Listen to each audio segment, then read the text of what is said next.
Tu as déjà eu l'impression de ne jamais en faire assez, peu importe ce que tu fais? Aujourd'hui, on va parler de productivité, de ce sentiment de culpabilité et de cette impression de courir après un horizon qui s'éloigne à l'infini. Si tu es créative, que tu as trop d'idées dans la tête, que tu culpabilises parce que tu abandonnes ou même parce que tu n'as pas la foi de commencer, cette vidéo est faite pour toi. Hello, bienvenue sur une nouvelle vidéo de ma chaîne L'Atelier de Cyclamen. Aujourd'hui, on va parler de productivité, de culpabilité et de cette impression de jamais en faire assez en fait. Aujourd'hui, j'ai pris pour moi une grande décision, pour les autres une décision assez peu importante, mais j'ai décidé de supprimer TikTok. Donc je faisais pas mal de vidéos dessus, mais je me suis rendu compte que c'était hyper chronophage, qu'en fait ça me demandait beaucoup trop de temps, beaucoup trop d'énergie et ça me créait beaucoup de stress et beaucoup d'anxiété en fait. Le fait que tout aille trop vite, que tu crées du contenu en continu, sans jamais vraiment prendre le temps de te demander pour qui tu faisais ce contenu et pourquoi toi-même tu le faisais, en fait ça m'a carrément stressée et donc j'ai pris la décision un peu dramatique, j'avoue, de tout supprimer et de me dire je fais une pause. Pourquoi en fait je ressentais de l'anxiété vis-à-vis de ce compte TikTok? Parce qu'en fait j'avais l'impression que mes vidéos étaient imparfaites et je me comparais tellement aux autres que j'avais l'impression de ne pas avoir ma place sur la plateforme, que à côté d'autres grands créateurs, je faisais pas de poids. Enfin, vraiment, je me sentais pas à ma place, j'avais pas l'impression d'avoir de valeur, d'apporter quelque chose. Et j'ai eu ce sentiment de culpabilité, de pas en faire assez, de pas poster assez, de pas faire plus de contenu, vraiment de pas me lancer comme j'aurais voulu le faire. Et donc j'ai abandonné. Mais c'est ok, et c'est ce dont on va parler aujourd'hui. C'est ok d'avoir des projets, puis de se dire qu'en fait c'est pas pour soi, parce qu'au moins on aurait essayé. Bref, je m'emballe un peu, je vous dévoile le contenu de cette vidéo, mais je vais vous parler aujourd'hui de plein de sujets qui lient ce besoin d'hyper-productivité, cette course à la réussite, et aussi ce que notre génération ressent quand, à cause des réseaux, on a l'impression de ne pas être assez bien par rapport aux autres, de ne pas être assez, de ne pas faire assez, et juste on est en quête de sens quoi, on sait pas qui on est, on sait pas ce qu'on vaut et on se compare tout le temps trop aux autres par rapport à ce que eux ils produisent et ce que toi à côté, t'es encore en train d'essayer de chercher. Peut-être que toi aussi tu ressens cette pression intérieure de produire toujours plus vite et toujours un contenu mieux que les autres, et c'est cette course à la productivité dont on va parler dans cette vidéo parce que je trouve que c'est un sujet hyper important qu'il faut pas négliger à cause de notre génération qui vit un peu de plus en plus sur les réseaux. Et donc je trouvais que c'était un sujet important à discuter avec vous. Je me suis rendu compte que j'étais pas la seule à ressentir ça, c'était un problème beaucoup plus grand, un problème qui touchait en fait toute notre génération. Avec les réseaux sociaux, Instagram, YouTube, TikTok, enfin n'importe quoi, en fait, on consomme énormément de contenu de manière hyper rapide sans se rendre compte de tout le travail qu'il y a derrière. Et on a l'impression que c'est facile de créer soit du contenu, soit juste une activité artistique, qu'en fait créer c'est facile. Et donc on devrait produire toujours plus, toujours mieux. Et en se comparant aux autres sur les réseaux sociaux, en fait ça crée une pression face à tous ceux qui regardent et une sorte de culpabilité de ne pas commencer et de ne pas réussir à faire autant de choses que les autres qu'on voit sur les réseaux. Par exemple, je sais que TikTok pour moi ça a eu un impact hyper important sur ma santé mentale, que ce soit par rapport à mon TDAH ou à mon anxiété. En fait, le fait d'avoir du contenu comme ça hyper rapide faisait que je regardais même pas la vidéo, en fait je scrollais les yeux dans le vide comme un zombie, vraiment je disparaissais complètement, juste je scrollais. Et en fait ça a complètement diminué ma capacité à me concentrer, et ça je sais que beaucoup d'entre vous le ressentent aussi à cause des réseaux sociaux et de ce fait de regarder des vidéos comme ça hyper rapidement, mais en fait ça m'a détruit le cerveau finalement. Et je sais que pour mon TDAH, c'était pas bien du tout. Du coup, je me suis rabattue sur cette plateforme parce que je sais que YouTube, ça me prend plus de temps à filmer, plus de temps à monter, plus de temps à travailler dessus, et je sais que ça me demande beaucoup plus de concentration, et c'est de ça dont j'ai besoin en fait. Pour mon anxiété, le fait de créer un contenu que je jugeais imparfait, et en fait, ça m'a beaucoup stressée. Je suis quelqu'un d'assez perfectionniste et j'essaie de travailler sur ça, mais du coup, quand je crée d'un contenu rapidement pour produire plus vite, mieux, enfin bref, en fait je créais du mauvais contenu et je le savais, et ça me crée énormément d'anxiété. Le matin je me réveillais hyper tôt avec trop d'idées dans la tête parce que je savais qu'il fallait que je crée, je sais pas, 5 vidéos dans la journée ou plus. Et en fait ça me stressait énormément et je me suis dit mais je vais pas continuer comme ça en fait, je peux pas rester avec autant de pensées qui me relient à ce réseau social. Il faut que je devienne un peu maîtresse de mes pensées, disons, que je reprenne le contrôle sur ce que je pense. Et je veux pas que toutes mes pensées soient dirigées vers une plateforme qui me pompe mon énergie finalement. Donc bref, voilà, ça m'a complètement détruit le mental et c'est pour ça que j'ai décidé de supprimer TikTok et je trouve que c'est une très bonne idée. On verra dans 2 semaines si j'ai tenu cette résolution. Mais bref, en ce moment, je me sens mieux. Donc c'est le principal, je trouve. Ce qui m'a aidé à mettre des mots sur ce dont je vais vous parler maintenant, c'est une discussion que j'ai eue avec ma sœur aujourd'hui sur cette productivité et aussi sur le fait d'avoir plein de projets et de la culpabilité de jamais les commencer. Ma sœur et moi, on a une personnalité très différente. Elle est plutôt calme, tandis que moi, je suis clairement hyperactive. Et du coup, j'ai 3 millions d'idées dans la tête et je sais jamais par quoi commencer. Mais quand je me lance dans un projet, j'ai genre 4-5 jours où je suis hyper hype par mon projet, je vais écrire plein de trucs dessus, je vais faire des plans, je vais m'imaginer comment ça va être dans ma tête. Enfin, genre vraiment, je suis dans un moment de joie intense. Genre vraiment là, ma productivité est au max, ma créativité est au max. C'est vraiment les 4 meilleurs jours de ma vie, c'est la création, l'imagination du projet que j'ai dans la tête. Après, il faut le réaliser. Et ça, je sais que c'est la partie la plus compliquée parce que une semaine je tiens et puis au bout d'un moment j'abandonne. Parce que j'ai un nouveau projet et encore 4 jours de hype, puis j'abandonne, puis encore 4 jours de hype. Bref, c'est un peu une boucle éternelle de j'ai des projets, je les finis jamais, j'ai encore des projets, je les finis jamais. Dans tous les cas, je culpabilise de ne pas avoir fini mon projet. Donc, j'ai des moments up, et puis tout d'un coup, des big moments down où je me dis, en fait, j'ai pas fini, je suis un peu une merde, et puis je retrouve un projet, et hop, ça recommence. Et donc, c'est vraiment des montagnes russes émotionnelles.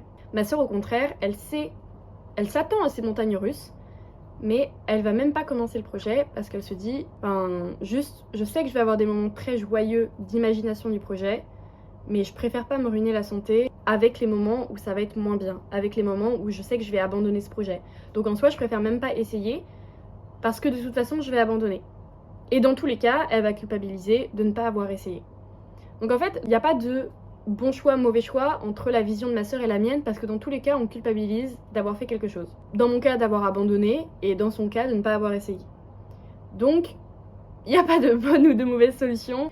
Du coup, peu importe le camp dans lequel on est, on va avoir un même sentiment, c'est cette culpabilité intense de pas avoir essayé, de pas avoir fait, de pas avoir continué le projet et en fait juste de la culpabilité à cause de ce qu'on produit. Et c'est là où on a réfléchi un peu toutes les deux et on s'est dit mais pourquoi on aurait besoin de produire. Et ça c'est toujours, comme je l'ai expliqué avant, à cause des réseaux sociaux et de ce qu'on voit sur internet, comment on se compare aux autres qui eux produisent. Le message de cette vidéo, c'est juste pour te rappeler que t'es pas seul. T'es pas flemmard, tu n'es pas productif, tu n'es pas en retard, tu n'es pas assez. Bref, tu es juste quelqu'un de complètement normal qui te compare aux autres parce que les autres montrent leur meilleure version d'eux-mêmes. Mais je suis sûre qu'il y a plein de moments où cette personne derrière son écran, elle s'ennuie, elle produit pas. Personne ne peut produire continuellement. Mais c'est juste que comme tu vois défiler sur ton écran que des choses productives, tu te compares et tu te dis que t'en fais pas assez dans une journée. Ce qui est complètement faux. Avant les réseaux sociaux, tout le monde s'ennuyait et on ne les disait pas flemmard. Mais aujourd'hui, quand tu vois les morning routines, puis le yoga du soir, puis dans la matinée, j'ai écrit 400 pages de mon roman et je suis allée courir 30 minutes sur la plage, juste t'as l'impression que toi tu fais rien à rester scroller dans ton lit. Mais c'est faux, tout le monde a besoin de moments calmes en fait. Et sûrement que tu fais des choses à ta façon, à ta vitesse, à ton rythme. Et puis voilà quoi, il n'y a pas à se culpabiliser. Mais c'est juste qu'on est tellement habitué à voir une productivité intense, une course à la réussite autour de nous, qu'on a l'impression de ne pas être assez. Et c'est vraiment un sentiment que je ressens en ce moment, et que je ressentais aussi avant et que je sais que je vais ressentir encore après. Mais j'avais envie de vous en parler parce que peut-être vous avez des conseils à me donner ou des conseils à donner aux autres personnes qui vont regarder cette vidéo. Je vais vous donner un petit message que j'ai écrit sur mon journal et qui me fait un peu du bien. Bon, c'est un peu cliché, mais il faut se rappeler que ta productivité ne te définit pas. Tu n'es pas défini par ce que tu vas produire, ce que tu vas créer. Tu es défini par, du coup, ta créativité, le fait que tu aies des projets même si tu les termines pas, le fait d'avoir des idées, le fait que tu sois gentil, j'en sais rien. Mais tu n'as pas besoin de produire en continu pour exister. Dans la dernière partie de cette vidéo, je voulais vous donner quelques petits conseils que j'essaye d'appliquer en tout cas pour essayer de vivre une vie sans culpabilité. C'est vraiment des conseils un peu bateaux, Mais bon, ça fait toujours du bien de les entendre parce que peut-être que vous en avez besoin. Et peut-être que vous avez besoin de faire un petit reset sur votre vie, de supprimer TikTok, de supprimer les comptes sur lesquels vous vous comparez trop. Et juste de vous dire, bah en fait là, je fais une pause, je prends mon journal, je prends les notes de mon téléphone, qu'importe. J'écris les choses que j'ai vraiment envie de faire. Et je prendrai mon temps pour les faire. Et je m'en fous de cette course à la productivité. Bref, je vais vous donner mes petits conseils tout de suite. Déjà, il faut changer son mindset. Et pour ça, changer le vocabulaire qu'on utilise. De mon côté, j'essaye d'arrêter de dire j'ai fait ça, j'ai fini ça, j'ai réalisé ça.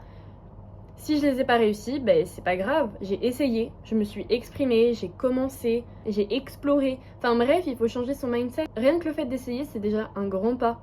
C'est déjà faire quelque chose en soi. Mais dans le vocabulaire, j'ai fait ça veut dire j'ai fini ça et c'est bon, c'est concret, c'est fait, c'est posé. Mais rien que le fait de l'avoir essayé, c'est déjà une grande chose. Même si vous l'avez pas fini, ou même si vous le reprenez plus tard, vous faites une pause, vous le mettez dans un tiroir et puis vous y revenez après, c'est ok aussi. Il faut aussi s'autoriser à être imparfait. Bon, ça c'est plus dans mon cas, c'est vraiment un conseil que je me donne à moi-même. Je suis tellement perfectionniste, j'ai besoin que tous les trucs soient bien carrés et du coup j'essaye de me détacher un peu de ça et de faire un contenu qui est plus authentique, un art qui est plus sincère, plutôt que quelque chose qui soit parfait. Parce qu'en soi, ce qui est parfait, c'est pas forcément ce qui est le plus beau. Ce qui est beau pour moi, c'est quand tu ressens des émotions, quand tu ressens une petite imperfection, quand tu sens la personnalité de la personne derrière. Bref, ce qui est beau n'est pas forcément un truc qui est parfait. Et j'essaye de me convaincre et du coup de créer des choses qui plus me représentent, qui sont authentiques, qui sont sincères, qui me représentent moi. Et moi je suis imparfaite, donc bref, j'ai pas besoin de la perfection. Un autre truc que j'aimerais vraiment essayer de faire, c'est de ralentir le rythme. Avec mon TDAH, c'est un peu compliqué, j'avoue que je vis à 3000 à l'heure, je ne sais pas rester immobile sur une chaise, genre là, heureusement que je parle, parce que juste rester comme ça devant la caméra, j'aurais pété mon câble, mais il faut que je ralentisse le rythme. C'est hyper dur, il faut que je réussisse à lâcher prise. On m'a dit ça des millions de fois, mais je sais pas du tout comment faire. On me dit mais assis-toi, regarde le ciel, pense à la vie. C'est impossible de faire ça. Il faut que je fasse un truc. Mais bon, comme on me l'a si souvent conseillé, c'est que ça doit être un bon conseil. Je vais tenter de ralentir le rythme et pour ça, de prendre le temps de faire des choses qui me plaisent. Donc là, faire cette vidéo, ça me plaît énormément. Peut-être que je devrais essayer de parler un peu moins vite, ce serait déjà un progrès. Je vais prendre du temps pour l'équiter, je vais la re-regarder, etc. Et tout ça, ce sera un contenu qui sera plus lent que juste si j'avais fait une vidéo sur TikTok que j'aurais postée dans la minute près, juste en ajoutant un petit son et des sous-titres. Et en fait, bah, ça aurait été de la production en masse. Et c'est pas ça qui me plaît. Là, je prends mon temps, je fais une vidéo qualitative. J'essaye par semaine, peut-être deux, peut-être une par mois. Qu'importe, je fais à mon rythme. Et je pense que ça, c'est déjà un grand point pour ralentir le rythme. Bon, après, toi, je te connais pas personnellement, mais si tu veux, écris sur un journal ce qui te correspond toi pour ralentir ton rythme. Enfin là, par exemple, si tu fais pas de vidéo YouTube, ce que je te raconte, ça te sert pas vraiment, mais essaye d'adapter ces conseils dans ta situation, dans ta vie, des choses qui te correspondent plus à toi. Et puis surtout, le dernier truc qu'il faut que je fasse, c'est me rassurer. Me rassurer que je suis pas en retard, me rassurer que je suis assez, que même si je produis peut-être pas autant que les autres, j'existe quand même, mon existence a un sens. Bref, du coup, qu'est-ce que je fais pour me rassurer? Je regarde vraiment des vidéos hyper chill, hyper joyeuses, motivation, inspiration, des trucs qui me font plaisir. Donc il faut faire un peu un tri dans ses affaires, sur son téléphone, dans sa chambre, dans sa tête, et un peu reset, et commencer plus calmement à revoir sa vie. Donc si tu t'es reconnu, si toi aussi t'as 3000 idées dans la tête, et qu'en fait tu culpabilises de pas les finir, ou tu culpabilises de même pas les commencer, c'est ok. Vraiment, il faut pas que tu stresses sur ça. Tu as suffisamment de raisons de stresser dans la vie. Ne te stresse pas pour avoir soit essayé, soit pour ne pas essayer, parce que c'est aussi ok de ne même pas commencer un projet et de rester dans son lit ou de faire autre chose. Tu as le droit à ton moment calme, c'est normal. Si t'as aimé cette vidéo et si t'as des conseils pour les autres personnes qui vont regarder cette vidéo, n'hésite pas à laisser un petit commentaire, ça me ferait trop plaisir. Je te fais de gros bisous et on se dit à une prochaine vidéo. Salut!